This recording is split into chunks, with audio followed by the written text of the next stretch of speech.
Meu povo do sexto ano, beleza? Tranquilo?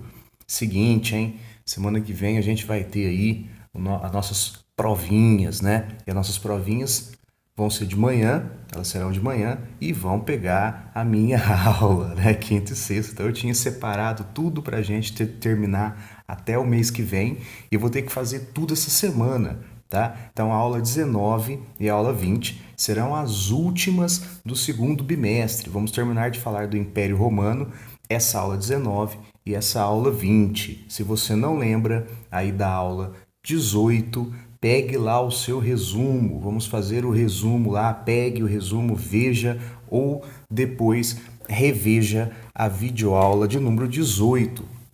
Vamos aqui nessa aula de número 19 continuar o Império Romano. E eu falei lá na aula 18 sobre o período do Alto Império Romano, o máximo de extensão territorial, não é?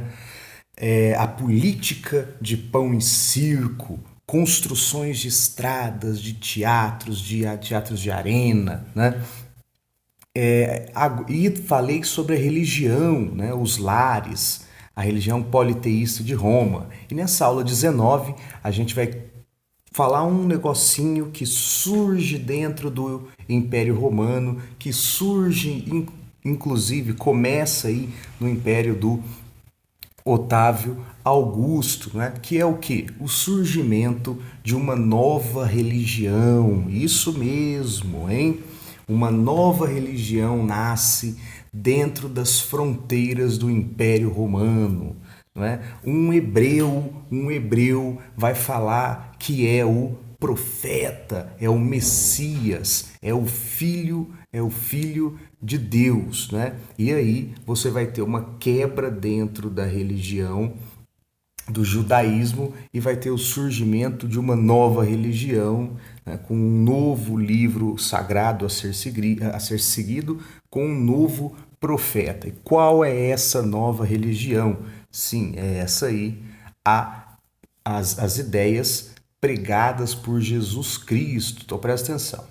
Dentro do Império Romano, dentro do Império Romano, né, lá na província, né, numa província distante da Palestina, lá, nasce um cara chamado Jesus Cristo. E ele, a partir que cresce, vai divulgando suas ideias de um Deus único.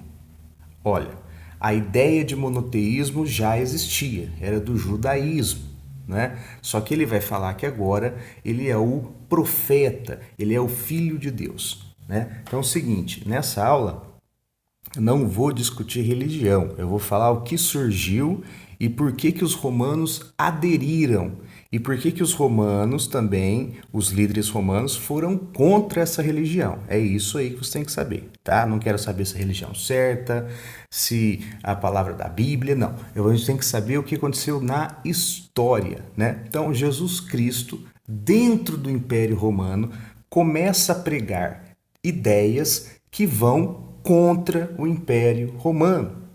Ele surge com ideias que são diferentes desses valores clássicos romanos, grego-romanos, não é? Por exemplo, Jesus Cristo vai pregar contra o luxo da nobreza romana, o luxo desses líderes romanos, né? Ele vai pregar uma vida no paraíso após a morte. Ora, se você sofre aqui, se você pena aqui na terra, se você seguir as palavras de Deus, este Deus único, você vai para o céu, né? Então ele prega o monoteísmo dentro de um império que é o que? Politeísta, né? Os romanos tentam entender isso, só que os monoteístas não aceitam o politeísmo, não aceitam os vários deuses, porque você tem apenas um Deus Salvador, não é? Jesus Cristo falando que tem apenas um Deus, você está tirando o caráter divino do imperador. Lembra que o imperador era a representação de um Deus na terra? Ele era Augustus, ele era divino. A gente é politeísta, os romanos eram politeístas. Você aproveitava aqui na terra o que tinha que viver porque você sabia para onde você ia. Não, Jesus Cristo pregava diferente, né?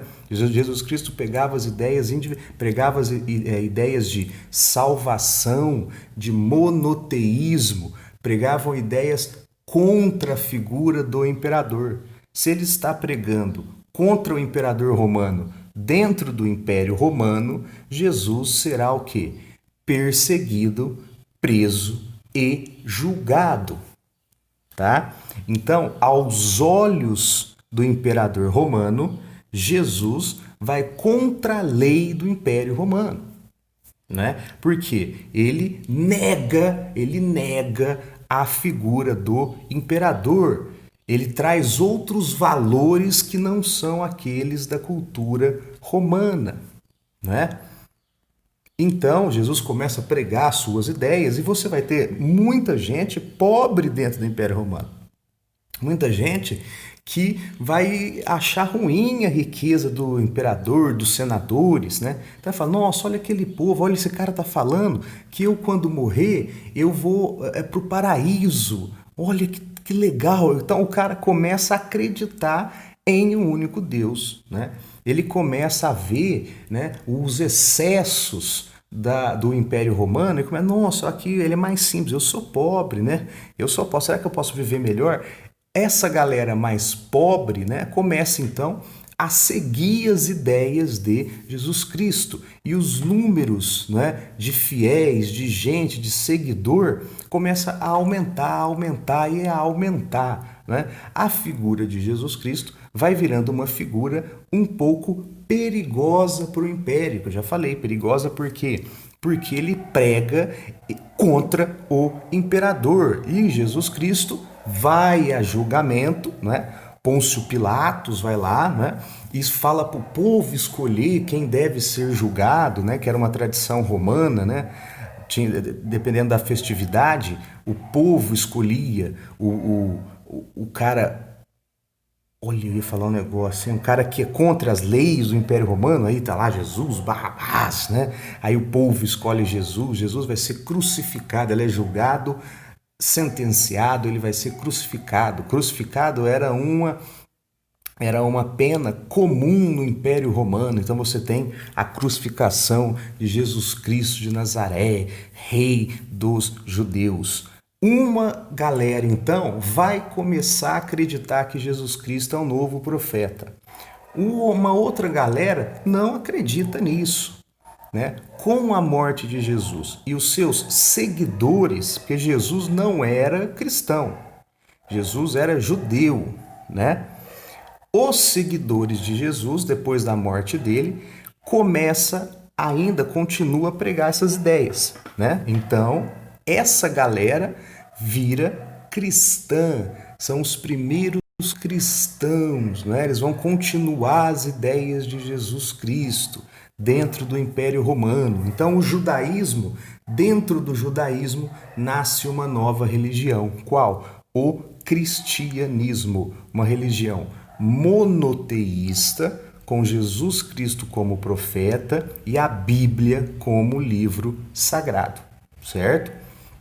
E esses cristãos, né? Então, olha lá, ó, com a morte de Jesus, surge esse catolicismo primitivo, de começo, os primeiros cristãos. Muita gente vai aderir ao cristianismo. Só que o cristianismo, nesse momento, ele vai ser perseguido. Vão perseguir os cristãos. Por quê? Eles vão falar contra as leis, contra os líderes, contra a elite romana, né? Então você vai ter um grande período no Império Romano que os cristãos são perseguidos. Você vai ter, por exemplo, então eles vão ser presos, capturados, você vai ter que fazer as rezas escondidas, você vai ter que enterrar os caras em outros lugares. Aqui é uma pintura onde você jogava os cristãos dentro dos coliseus, né? Aos leões, atiravam fogo nos cristãos, né? Você tem um imperador aí, o Nero, né? O imperador mais famoso que perseguiu os cristãos, Nero, um artista frustrado, né? Que a lenda conta que ele colocou fogo em Roma, ele vai culpar os cristãos, né? Toda essa história, mas o que vai acontecer?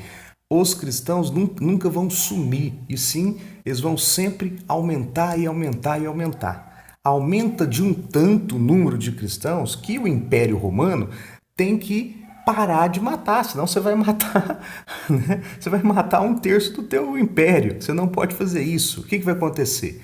O imperador Constantino, em 313 é o ano, em 313 vai proibir a perseguição aos cristãos e vai liberar o cristianismo. Então você vai ter uma fase do Império Romano que você podia ser cristão ou você podia ser politeísta. Isso chama o Edito de Milão, né?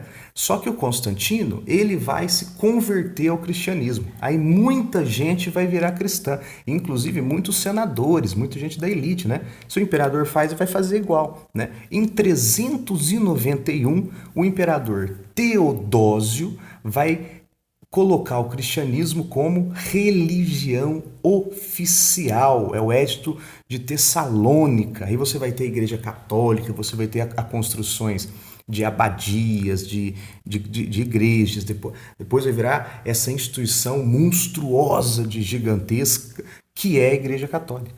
Então, olha só. Por que eu falei só uma parte de religião? Porque o Império Romano ele é politeísta. Depois de 313, ele é politeísta e monoteísta cristão.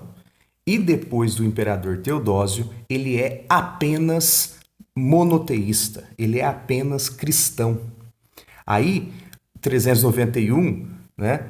Antes disso, os cristãos eram perseguidos. A partir de 391, quem não é cristão vai ser perseguido. Né? Aí vai ser o pagão, quem acredita em Zeus, em Ares, esses deuses, eles vão chamar, os cristãos vão chamar de pagãos. Quem são pagãos? Gente que não faz parte da religião católica, né? Aí o catolicismo vai dominar o Império Romano. Você vai ter dentro da Igreja Católica uma hierarquia, você vai ter o Papa, você vai ter os bispos, você vai ter os padres, os freis, né? Aí todo mundo tem que ser cristão, né? E por que você tem a crise do Império Romano? Porque você tem essa crise cultural aí, essa crise religiosa, né? Porque Jesus Cristo e os cristãos vão falar contra os valores romanos. Aí você começa o Baixo Império, lembra? A gente viu na aula passada o Alto Império. O Alto Império é o período de auge.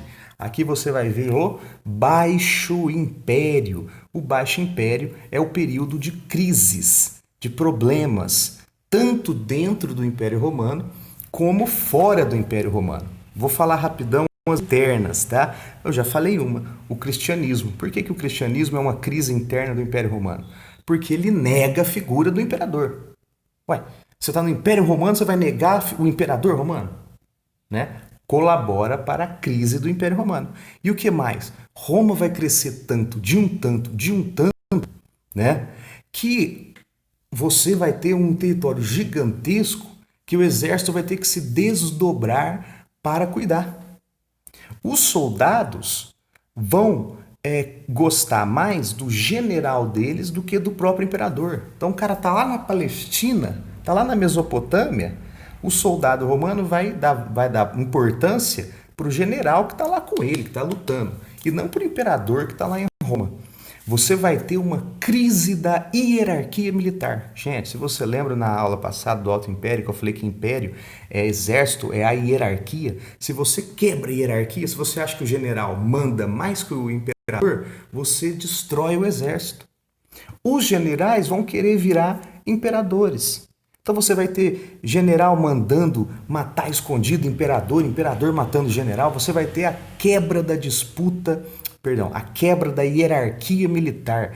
Disputas pelo trono imperial. Imperador versus generais. Aí os imperadores vão fazer de tudo. Vão dividir o império em 4, vão criar capital, vão fazer de tudo para não derrubar o império romano, para o Império Romano não ser derrubado. Constantino, aquele lá que liberou a religião católica, ele vai criar uma nova capital para Roma. Ele vai criar Constantinopla, ele vai pegar a cidade de Bizâncio, vai construir nela Constantinopla. Roma vai ter 2 capitais, né? E o Teodósio, aquele que oficializou o Império Romano, depois da morte dele, ele vai pedir para dividir o Império Romano em dois. Por que você divide o Império Romano em dois?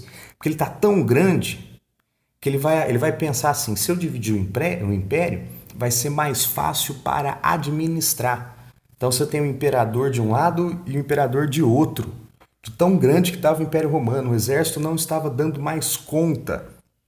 E a partir da morte de Teodósio, guardem isso, você vai ter o Império Romano Ocidental com a capital Roma e você vai ter o Império Oriental com a capital Constantinopla. É a divisão do Império Romano para facilitar a sua administração, tá certo? Mas o que vai acontecer? Então, olha só. Então, olha lá, ó, em laranja, o Império Romano Ocidental com a capital Roma, e ali em roxo, o Império Romano Oriental com a capital ali Constantinopla. Não esqueça disso. No final do Império Romano, o império foi dividido em dois: Império Romano Ocidental, capital Roma, Império Romano Oriental, capital Constantinopla. Certo? Então, o império está tão grande que eles vão ter que parar a expansão territorial. Chega. Não vamos mais conquistar a terra, vamos manter as terras que a gente tem. Se você tem o fim das guerras, da onde vinham os escravos? Da guerra. Se você tem o fim da guerra, os escravos diminuem. E é uma sociedade escravista. Roma nunca poderia parar de expandir, mas ela para, porque está muito grande, não consegue organizar o império. Você parando a guerra, você para o número de escravos. Você diminuindo os escravos, o que acontece com o preço do escravo? O preço sobe. O escravo sendo mais caro, o escravo que trabalha na plantação, o produto feito pelo escravo vai sair mais caro. Se o produto vai sair mais caro, você não tem dinheiro para comprar. Porque Roma parou a expansão, você vai ter o aumento do preço do escravo, o aumento dos produtos e você vai ter a fome, porque as pessoas não vão conseguir pagar produtos e seus impostos.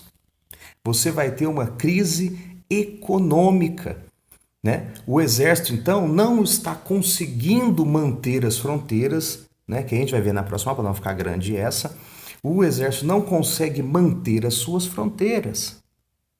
Você não tem escravo para trabalhar. O preço das coisas sobem. Você não tem dinheiro para comprar, você passa fome, você tem desemprego, né? Essa galera vai começar a ir para as fazendas trabalhar. Então, as galera que estava na cidade vai voltar para o campo, trabalhar no campo, no lugar do escravo que está morrendo, né? Você vai ter a crise das cidades aí, tá? Então, ó, aqui, essa aula, você vai guardar o seguinte: quais foram os motivos internos para a crise do Império Romano? Primeiro, o cristianismo, que quebrou com os valores culturais do Império Romano. A quebra da hierarquia militar, briga política entre general e imperador. E Roma para de expandir. Roma parando de expandir, diminui escravo. O cara sai da cidade para trabalhar na fazenda, diminui o número de escravos, os escravos vão morrendo, e aí vai trabalhar quem? O cara sai da cidade e vai para o campo. Aí a cidade fica vazia. O exército não consegue manter a fronteira. Aí o Império Romano vai sofrer o quê? Invasões. Invasões. O Império Romano tá bambo, né? Falta alguém para ir lá e derrubar o Império Romano. Que aí a gente vê na próxima aula, para essa não ficar grande.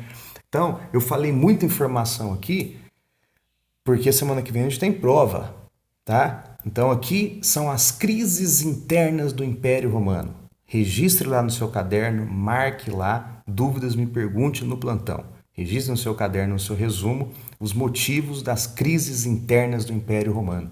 Cristianismo, quebra na hierarquia militar e Roma para de expandir, diminuindo o escravo, gerando crise econômica, né? O êxodo urbano, a saída da cidade para o campo. Tranquilo, galera? Qualquer dúvida, estou lá no plantão. Muito obrigado. Até amanhã.